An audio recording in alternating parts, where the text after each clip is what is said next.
Cyber ક્રાઇમની દુનિયામાં digital arrest, online fraud જેવા ઘણા કિસ્સા આપણી આસપાસ બનતા હોય છે.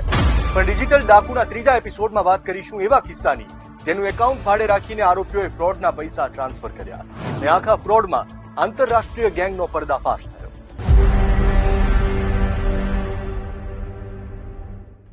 વાત છે મે 2025ની. આ ખેલના સેન્ટરમાં હતા ગાર્મેન્ટના વેપારી પ્રણયભાઈ ભાવસાર, જેના ખાતામાં ભારત સરકારના સમન્વય પોર્ટલ દ્વારા એક ભેદી ટ્રાન્ઝેક્શન દેખાયું. ફર્સ્ટ લેયરના એકાઉન્ટ ચેક કરતી વખતે ધ્યાનમાં આવ્યું કે આઈસીઆઈસીઆઈ બેંકના એક કરંટ ખાતામાં સાયબર ફ્રોડના 48 લાખ રૂપિયા જમા થયા. આ એકાઉન્ટ પ્રણયભાઈ ભાવસારના નામે હતું એટલે સાયબરની ટીમ તેના ઘરે પહોંચી, જ્યાં એક પછી એક પત્તા ખુલતા ગયા.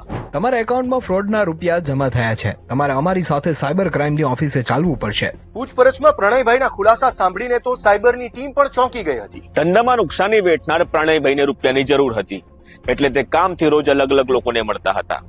તેવામાં તેમની મુલાકાત રાહુલ સાથે થઈ. અહીંથી ખરો ખેલ શરૂ થયો. રાહુલે પ્રણયનો સંપર્ક યશ યાદવ અને આરિફ સાથે કરાવ્યો.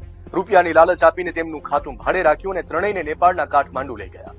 આખો વિડિયો જોવા માટે ડાઉનલોડ કરો દિવ્ય ભાસ્કર એપ.